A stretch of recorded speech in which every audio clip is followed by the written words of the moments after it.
साथीहरू। यो भने मैले योबाट चाहिँ तपाईलाई चाहिँ मल्टी स्टेप इन्कम स्टेटमेन्ट, त्यसै गरी रिटेन अर्निङ र ब्यालेन्स सिट बनाऊ भनेर भनेको छ। यहाँ कम्प्लिट क्वेसन चाहिँ मुनिपट्टि आएन छ के कुरा बनाऊ भनेर। मल्टी स्टेप इन्कम स्टेटमेन्ट, अनि बीमा स्टेटमेन्ट अफ रिटेन अर्निङ्स र सीमा चाहिँ ब्यालेन्स सिट बनाऊ भनेर भनेको छ। हामी अब यसको समाधानतिर जान्छौँ साथीहरू। सबैभन्दा पहिला त फर्मेट, अब झलक्क यहाँहरूलाई चाहिँ याद भइसकेको छ होला फर्मेट कस्तो हुन्छ भन्ने कुरा। Asha company multi step income statement भनेर मैले लेखेँ यहाँ। पार्टिकुलर्स अमाउन्ट भनेर हुन्छ। सबैभन्दा पहिला चाहिँ हामीले सेल्स रेभेन्यूलाई राख्छौँ। सेल्स रेभेन्यू क्वेसनमा दिएको छ तपाईँको सेल्स भनेर मात्रै दिएको छ, र जुन क्रेडिट साइडमा 1,20,000 दिएको छ, हामीले यहाँ 1,20,000 अमाउन्ट राख्यौँ। त्यो सेल्स भनेको चाहिँ क्रेडिट साइडमा दिएको छ। त्यसै गरी सेल्सबाट हामीले कस्ट अफ गुड सोल्ड घटाइसकेपछि हामीलाई प्राप्त हुन्छ gross profit. Cost of good sold भित्र के कुरा जोड्नु पर्छ र के कुरा घटाउनु पर्छ त? ओपनिङ स्टकमा चाहिँ पर्चेसलाई जोड्ने, वेजेसलाई जोड्ने, क्यारेज इनवार्डलाई जोड्ने र क्लोजिङ स्टकलाई घटाउने काम गर्नु पर्दछ। यदि पर्चेस रिटर्न दिएको छ भने पर्चेस रिटर्न पनि पर्चेसबाट घटाउने, अनि आउटस्ट्यान्डिङ अनि ड्यू वेजेसहरू दिएको छ भनेपछि त्यसलाई जोड्ने भन्ने कुरा चाहिँ यहाँ छ फर्मेटमा। हजुरले चाहिँ यहाँभन्दा पहिला पनि हेरिसक्नु भएको छ। अनि यहाँ हामीलाई क्वेसनमा ओपनिङ स्टक दिएको छ 20,000 दिएको छ। हेर्नु त माथि क्वेसन अगाडि हुनु पर्यो साथीहरू, र अगाडिको क्वेसन चाहिँ स्क्रिनसट गर्नु होला हजुरले। स्क्रिनसट गरेर चट्टै हेर्नु होला। हाम्रो चाहिँ यहाँनिर यो ओपनिङ स्टक भनेर चाहिँ 20,000 दिएको छ, यो 20,000 दिएको छ। त्यसै गरी चाहिँ तपाईँको पर्चेस पनि दिएको छ 70,000 दिएको छ, यो ओपनिङ स्टकको मुनितिर दिएको छ। त्यसै गरी तपाईँको चाहिँ क्यारेज इनवार्डहरू दिएको छैन, र क्लोजिङ स्टक दिएको छ साथीहरू। यो चाहिँ एडिसनल इन्फर्मेसनमा दिन्छ जहिले पनि। यो कम्पलसरी लगभग 99% क्लोजिङ स्टक दिन्छ, र यो क्लोजिङ स्टक यस्ता एडिसनल इन्फर्मेसनमा दिने कुराहरू दुई ठाउँमा राखिन्छन्। दुई ठाउँमा भनेको एउटा इन्कम स्टेटमेन्टमा र अर्को चाहिँ ब्यालेन्स सिटमा राख्नुपर्ने हुन्छ। कहाँ राखिन्छ त भन्दाखेरि त्यो सम्बन्धित विषय जहाँ छ त्यहीँ राख्नुपर्ने हुन्छ। यसलाई चाहिँ क्लोजिङ स्टक कति दिएको छ? 30,000 दिएको छ, जुनलाई चाहिँ हामीले घटाउनु पर्ने हुन्छ। 7 मा 2 जोड्दा 9, 9 मा 3 घटाउँदाखेरि कति हुन्छ त? 6 बाँकी रहन्छ, 60,000 बाँकी रह्यो। 1,20,000बाट 60,000 घटाउनु पर्यो। यो भनेको त यो कस्ट अफ गुड सोल्ड हो नि त। कस्ट अफ गुड सोल्ड चाहिँ हामीले सेल्स रेभेन्यूबाट घटाउँछौँ। घटाइसकेपछि जुन अमाउन्ट आयो, कति आयो हामीलाई? 60,000 आयो। यो नै ग्रस प्रॉफिट हो। ग्रस प्रॉफिटबाट हामीले अपरेटिङ एक्सपेन्सेस र सेलिङ एक्सपेन्सेसलाई घटाउनु पर्ने हुन्छ। त्यसपछि मात्रै इन्कम फ्रम अपरेसन आउँछ साथीहरू। यहाँ देख्न सक्नुहुन्छ हजुरले यो एबी हो है, यहाँ मिस्टेक भएको छ नम्बर सिस्टममा चाहिँ। तपाईँले चाहिँ यहाँ चाहिँ एबी भनेर राख्ने हो। यसमा चाहिँ के छ भन्दा अगाडि हामीले ओपनिङ होइन अपरेटिङ है, यो अफिस एक्सपेन्सेस, अपरेटिङ एक्सपेन्सेसमा चाहिँ अगाडि चाहिँ अफिस एक्सपेन्सेस राख्छौँ। त्यसै गरी त्यहाँभन्दा पछि चाहिँ हामीले चाहिँ के गर्छौँ त भन्दा सेलिङ एक्सपेन्सेस भनेर राख्ने गर्दछौँ। यहाँ देख्न सक्नुहुन्छ अफिस एक्सपेन्सेस। अफिस एक्सपेन्सेसमा हाम्रो माथि दिएको छ अफिस एक्सपेन्सेस भनेर। यहाँ हेरौँ त, अफिस एक्सपेन्सेस भनेर यहाँनिर दिएको छ 10,000 दिएको छ। यो 10,000लाई हामीले राख्छौँ। यो खर्च हो नि त, अफिस एक्सपेन्सेस भनेर दिएको छ। त्यो 10,000 राख्यौँ। तर योसँग सम्बन्धित हामीलाई आउटस्ट्यान्डिङ अफिस एक्सपेन्सेस भनेर एडिसनल इन्फर्मेसनमा पनि दियो। यहाँनिर आउटस्ट्यान्डिङ अफिस एक्सपेन्सेस भनेर 2,000 दिएको छ। त्यो आउटस्ट्यान्डिङ भन्ने कुरा त सम्बन्धित खर्चमा जोड्ने हो कि होइन त? त्यसैले हामीले अफिस एक्सपेन्सेसमा आउटस्ट्यान्डिङ एक्सपेन्सेस जोडेर यहाँ राखिदिएका छौँ साथीहरू। यस्ता एडिसनल इन्फर्मेसनमा दिएका यी जति पनि कुराहरू छन्, यिनीहरूलाई चाहिँ कहाँ राख्नुपर्छ भनेर अझै पनि कन्फ्युजन हुनुहुन्छ भने हाम्रो प्रिभियस भिडियो हजुरले देख्न सक्नुहुन्छ। म लिङ्क चाहिँ प्ले लिस्टको डिस्क्रिप्सनमा राखिदिन्छु साथीहरू। यहाँनिर अफिस एक्सपेन्सेस 2,000 हामीले जोड्यौँ। 10 मा 2 जोड्दाखेरि कति हुन्छ? 12 हुन्छ। 12,000 राख्यौँ यतापट्टि। त्यसै गरी स्टक सप्लाइज एक्सपायर्ड भनेर जुन एडिसनल इन्फर्मेसनमा दिएको छ क्लोजिङ स्टकको मुनितिर 3 नम्बरमा दिएको छ सप्लाइज इन ह्यान्ड भनेर दिएको छ। सप्लाइज इन ह्यान्ड भनेको चाहिँ कति दिएको छ त? 2,000 दिएको छ। यो भनेको चाहिँ हामीसँग जति सप्लाई थियो त्योबाट चाहिँ बाँकी सबै एक्सपायर्ड भयो र हामीसँग चाहिँ 2,000 को चाहिँ सप्लाइज मात्रै बाँकी छ भनेर भन्न खोजिएको हो। त्यो भएको कुरालाई हामीले के गरिदिन्छौँ त? हामीहरू चाहिँ कति एक्सपायर्ड भयो, खर्च कति भयो भन्ने कुरा राख्ने हो नि त। स्टक सप्लाइज एक्सपायर्ड 5,000 छ हाम्रो ट्रायल ब्यालेन्समा। 5,000बाट हामीले 2,000 दिएको यो इन्कम, यो एडिसनल इन्फर्मेसनमा दिएको 2,000लाई घटाइदिन्छौँ। स्टक अफ सप्लाइज भनेर 5000 दिएको छ ट्रायल ब्यालेन्समा, त्योबाट 2000 घटाउँदाखेरि जति बाँकी रहन्छ त्यो अमाउन्टलाई यतापट्टि राख्यौँ हामीले, 3000 बाँकी रहन गयो। त्यसै गरी तपाईँको चाहिँ अर्को रहेको छ डिप्रिसिएसन। डिप्रिसिएसन 1 नम्बरमै छ, एडिसनल इन्फर्मेसनमा दिन्छ जहिले पनि डिप्रिसिएसन है। यो डिप्रिसिएसन एडिसनल इन्फर्मेसनमा दिएको डिप्रिसिएसनलाई हामीले इन्कम स्टेटमेन्टमा राख्नुपर्छ। डिप्रिसिएसन अन फिक्स्ड एसेट भनेको छ त्यो चाहिँ 10,000 को डिप्रिसिएसन छ भनेको चाहिँ होइन, 10,000 होइन कि 10% को डिप्रिसिएसन छ। हामीलाई फिक्स्ड एसेट कति छ त भन्दा 80,000 को फिक्स्ड एसेट छ है भनेर हामीलाई भनेको छ क्वेसनमा। यहाँ देख्न सक्नुहुन्छ क्वेसनमा फिक्स्ड एसेट 80,000 को छ भनेको छ। 80,000 को 10% डिप्रिसिएसन काट भनेर एडिसनल इन्फर्मेसनमा दियो। त्यसैले हामीले 80,000 को 10% काटायौँ। जति कति हुन्छ 10% 80,000 को 8,000 हुन्छ। त्यसै गरी अर्को छ एडिसनल इन्फर्मेसनमा प्रिपेड स्यालेरी एक्सपायर्ड भनेर 12,000 दिएको छ। यो पनि अफिस एक्सपेन्सेस हो। अफिस एक्सपेन्सेस 12,000 भनेको चाहिँ हामीले यहाँ राखिदियौँ। अब यति राखिसकेपछि अफिस एक्सपेन्सेससँग सम्बन्धित अरू कुराहरू के छन् त भनेर ट्रायल ब्यालेन्समा हेर्नुहोस्। यहाँहरूले चाहिँ सर हेर्नु त, मैले पनि हेरेँ, यहाँ ट्रायल ब्यालेन्समा अरू कुनै पनि कुराहरू दिइएको छैन। अफिस एक्सपेन्सेससँग केही पनि सम्बन्धित कुराहरू यहाँ ट्रायल ब्यालेन्समा छैन। अब हामी सेलिङ एक्सपेन्सेसतिर जान्छौँ। सेलिङ एक्सपेन्सेसमा एडभर्टिजमेन्ट मात्रै दिएको छ यहाँनिर है। एडभर्टिजमेन्ट 8,000 को एडभर्टिजमेन्ट भनेर दिएको छ, त्यो एडभर्टिजमेन्टलाई राखिदिन्छौँ। एडभर्टिजमेन्ट भनेर कति 8,000 को एडभर्टिजमेन्ट सेलिङ एक्सपेन्सेस हो। त्यसै गरी provision for bad debt additional इन्फर्मेसनमा ब्याड डेट भनेर दिएको छ, यो पनि सेलिङ एक्सपेन्सेसमा जान्छ साथीहरू। Provision for bad debt additional इन्फर्मेसनमा दिएको provision for bad debt selling एक्सपेन्सेसमा राख्छौँ हामीले। त्यसैले हामीलाई 5% भनेको छ यो अन्तिम सेकेन्ड नम्बरमा एडिसनल इन्फर्मेसनको सेकेन्ड नम्बरमा दिएको छ 5% प्रोभिजन फर ब्याड डेट। यो प्रोभिजन फर ब्याड डेट भनेको जहिले पनि अकाउन्ट रिसिभेबल अथवा डेप्टरबाट कटाउनु पर्ने हुन्छ। अकाउन्ट रिसिभेबलको अमाउन्ट कति छ भन्दाखेरि हामीलाई 40,000 दिएको छ। 40,000 दिएको छ अकाउन्ट रिसिभेबल। यहाँनिर चाहिँ तपाईँको अकाउन्ट रिसिभेबल 40,000 दिएको छ। 40,000 को 5% भनेको 2,000 हुन्छ साथीहरू। त्यसैले हामीले क्यालकुलेट गरेर 2,000 राखिदियौँ। यतापट्टिको सबै जोडेर हामीले घटाउनु पर्ने हो नि। यहाँनिर लेस भनेको छ अपरेटिङ एक्सपेन्सेस।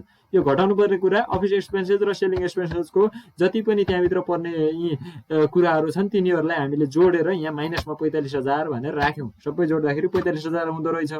अब 60,000बाट 45,000 घटाउन पर्यो। हामीले घटायौँ है। क्यालकुलेटर चाहिँ टक्क प्रेस गर्नुहोस् त। 60,000बाट 45,000 घटाउँदाखेरि 15,000 बाँकी रहन्छ। यसैलाई इन्कम फ्रम अपरेसन भनेर भनिन्छ। यति क्यालकुलेट गरिसकेपछि अब थोरै मात्रै बाँकी छ। हामीले चाहिँ जोड्नु पर्ने हुन्छ नन अपरेटिङ इन्कमलाई र घटाउनु पर्ने हुन्छ नन अपरेटिङ एक्सपेन्सेसलाई साथीहरू। नन अपरेटिङ इन्कम भनेको के हो त भन्दा नन अपरेटिङ इन्कम के पर्छन्? कमिसन रिसिभ भन्छ हो कि होइन? कमिसन हजुरले प्राप्त गर्नुभयो, डिभिडेन्ड रिसिभ, इन्ट्रेस्ट रिसिभ, त्यस्ता कुराहरू नन अपरेटिङ इन्कम हुन्। तर हामीलाई त्यस्तो केही पनि दिएको छैन। तर प्रोभिजन फर ब्याड डेट भनेको छ, यो भनेको क्रेडिट साइडमा दिएको छ साथीहरू है। डेबिट साइडमा दिएको एक्सपेन्सेस हो, क्रेडिट साइडमा दिएको इन्कम हो भन्ने मैले भनेको थिएँ। त्यसैले यहाँ प्रोभिजन फर ब्याड डेट भनेको 1,000 यो क्रेडिट साइडमा दियो। त्यसैले यो चाहिँ इन्कम हो साथीहरू। इन्कम कसरी हुन गयो त? यो ब्याड डेट भनेको त हाम्रो चाहिँ खराब आसामी हो। यो त प्राप्त नहुने रकम, हामीले आशा मारिसकेको रकम हो भन्छौँ। यो आशा कम्पनीको आशा मारिसकेको रकमलाई पो ब्याड डेट भन्ने हो त। जुन यो यहाँनिर 5% पनि दिएको छ। तर यो क्रेडिटमा दियो साथीहरू, क्रेडिटमा दियो। यो कस्तो अवस्थामा प्रोभिजन फर ब्याड डेट क्रेडिटमा आयो त भन्दाखेरि हजुरले चाहिँ अघिल्लो वर्ष जुन ब्याड डेट भनेर यति % छुट्याइदिइसक्नु भएको थियो, यो पैसा आउँदैन अब हामीले आशा मारिसक्यौँ भने 1,000 छुट्याइदिइसक्नु भएको थियो। त्यो अमाउन्ट चाहिँ अहिले प्राप्त भयो क्या। फेरि उसले चाहिँ आशा मारेको ग्राहकले चाहिँ तपाईँको पैसा फिर्ता गर्यो हो। त्यसैले हामीले यो चाहिँ इन्कम भन्छौँ त्यस्तो अवस्थामा है। 1,000 रुपियाँ चाहिँ फिर्ता गरेछ, त्यसलाई चाहिँ हामीले नन अपरेटिङ इन्कममा राखिदियौँ साथीहरू 1,000। नन अपरेटिङ एक्सपेन्सेसमा केही पनि छैन, त्यसैले केही पनि राखेनौँ। 1,000लाई यहीँ हामीले टक्क उठाएर यतापट्टि राखिदिन्छौँ र 15,000मा 1,000 जोडेर 16,000 बनाउँछौँ। क्यालकुलेटरमा 1,000 त हामी राख्न पर्दैन होला। 16,000 इन्कम बिफोर ट्याक्स हो। यो इन्कम बिफोर ट्याक्स क्यालकुलेट भइसकेपछि हामीले बिफोर ट्याक्स भनिसकेपछि योबाट क्वेसनमा दिएको ट्याक्सलाई हामीले घटाउनु पर्ने हुन्छ साथीहरू। क्वेसनमा हामीलाई इन्कम यो एडिसनल इन्फर्मेसनमा चाहिँ अन्तिम नम्बरमा प्रोभिजन फर ट्याक्स भनेर 25% दिएको छ। स्क्रिनमा यहाँहरूले हेर्न पनि सक्नुहुन्छ। प्रोभिजन फर ट्याक्स भनेर 25% दिएको छ। इन्कम ट्याक्स एक्सपेन्सेस पनि भन्छ यसलाई। यो 25 25% भनेको केबाट क्याल्कुलेट गर्ने त भन्दा यो 16,000 अगाडि इन्कम बिफोर ट्याक्स जति छ त्यो इन्कमबाट हामीले ट्याक्स घटाउने हो। 25% हामीले घटाइदियौँ। 25% 16,000 को कति हुन्छ त 4,000 हुन आउँछ। त्यसलाई घटाउँदाखेरि कति अमाउन्ट हुन्छ 16 बाट 4 गर्दाखेरि 12 हुने भयो। 12,000 बाँकी रह्यो। यो नै नेट इन्कम साथीहरू। नेट इन्कम भनेको मल्टी स्टेप इन्कम स्टेटमेन्ट बनाऊ। क्वेसनले के भनेको छ त एकपल्ट फेरि हेर्नुहोस् त। मल्टी स्टेप इन्कम स्टेटमेन्ट बनाऊ र स्टेटमेन्ट अफ रिटेन अर्निङ बनाऊ भनेको छ।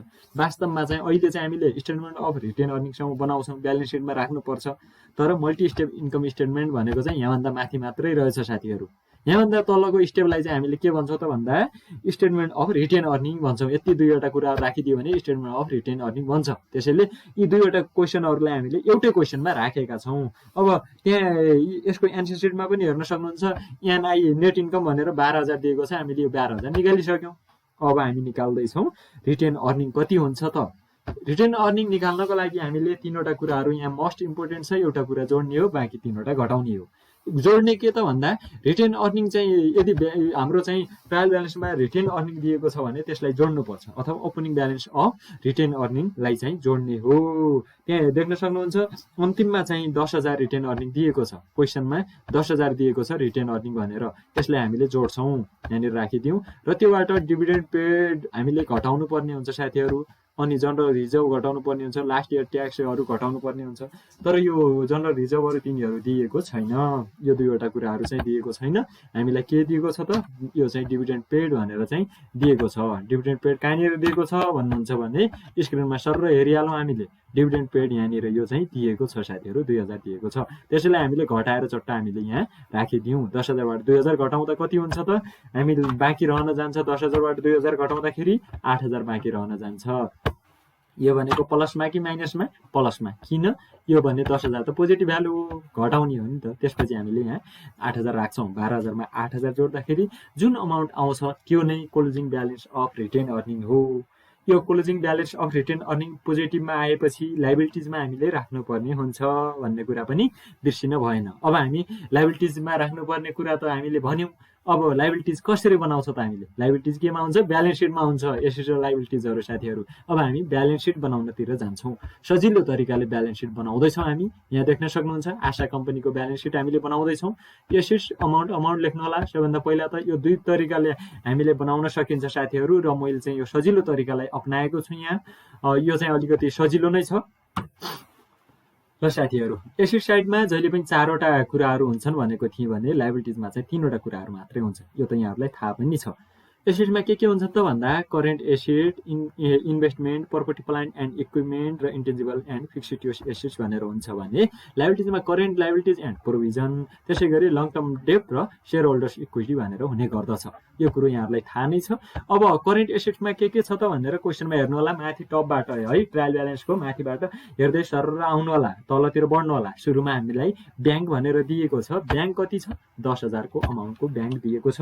ब्याङ्क ब्यालेन्स भनेको हाम्रो करेन्ट एसेट्स हो। त्यसै गरी हामीलाई अलि मुनितिरपट्टि प्रिपेड स्यालेरिज भनेर दिएको छ। तलपट्टि 15,000 दिएको छ। तर योसँग सम्बन्धित हाम्रो एडिसनल इन्फर्मेसनमा केही छ कि त भनेर हामीले हेर्दै जाँदाखेरि हामीले यहाँनिर भेटायौँ तपाईँको प्रिपेड स्यालेरिज एक्सपायर्ड भनेर 12,000 दिएको रहेछ। त्यसैले जुन प्रिपेड स्यालेरिज छ त्योबाट हामीले यो एक्सपायर्ड भइसक्यो त घटाउन पर्यो। 12,000 घटाउँदाखेरि जुन अमाउन्ट रह्यो त्यसलाई हामीले यहाँ राखिदिउँ। अमाउन्ट रहन जान्छ 3,000 रुपियाँ मात्र। त्यसै गरी अर्को छ अकाउन्ट रिसिभेबल। यो पनि करेन्ट एसेट्स हो। अकाउन्ट रिसिभेबल 40,000 दिएको छ साथीहरू। 40,000 दिएको छ। तर त्योसँग सम्बन्धित हाम्रो एडिसनल इन्फर्मेसनमा पनि केही सानो कुरा दिएको रहेछ।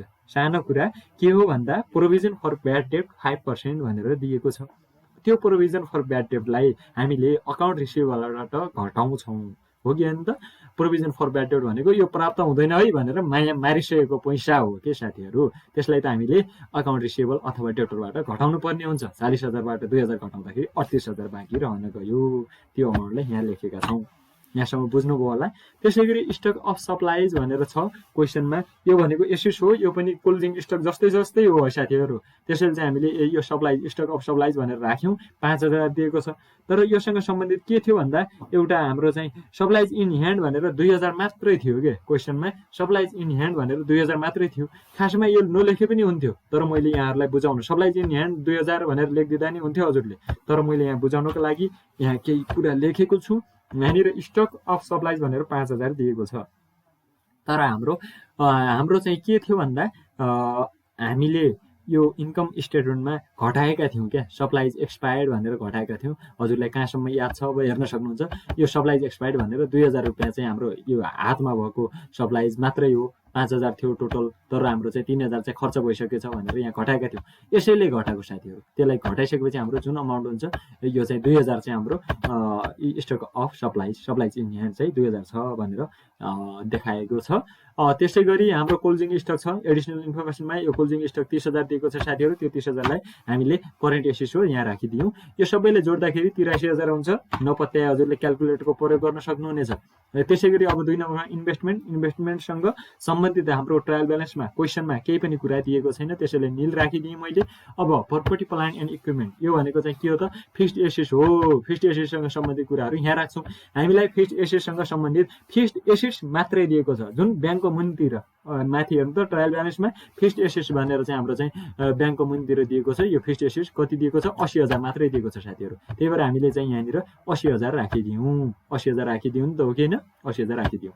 तर अब के छ, टोटल डिप्रिसिएसन हामीले राख्नुपर्ने हुन्छ। टोटल डिप्रिसिएसन कस्तो अवस्थामा, यदि ट्रायल ब्यालेन्समा एकुमुलेटेड डिप्रिसिएसन पनि दिएको छ र एडिसनल इन्फर्मेसनमा पनि डिप्रिसिएसन दिएको छ भने हामीले चाहिँ यहाँ राख्नुपर्ने हुन्छ। अब ट्रायल ब्यालेन्समा दिएको कुरा, जुन कुरा एसेट्समै जानुपर्ने कुरा है जस्तो लाग्छ नि, त्यो चाहिँ सम्बन्धित उसमै राख्छौँ क्या हामीले है। ब्यालेन्स सिटमा जानुपर्ने कुराहरू ब्यालेन्स सिटमै गरेर राखिदिन्छौँ। त्यही भएर चाहिँ झुकिनु भएन। एकुमुलेटेड डिप्रिसिएसन भनेको त ब्यालेन्स सिटमा दिनुपर्ने कुरा हो कि होइन, ब्यालेन्स सिटबाट घटाउनु पर्ने कुरा हो। त्यही भएर चाहिँ हाम्रो चाहिँ एकुमुलेटेड डिप्रिसिएसन क्वेसन हाम्रो चाहिँ 9000 दिएको रहेछ ट्रायल ब्यालेन्समा, त्यसलाई राख्यौँ। र 8000 भनेको त हाम्रो चाहिँ यो 10% डिप्रिसिएसन अन फिक्स्ड एसेट भनेर एडिसनल इन्फर्मेसनमा दिएको छ। त्यो क्यालकुलेट गर्दाखेरि 8000 हुन्छ। त्यो जोडेर 17000 पुर्याइदिउँ।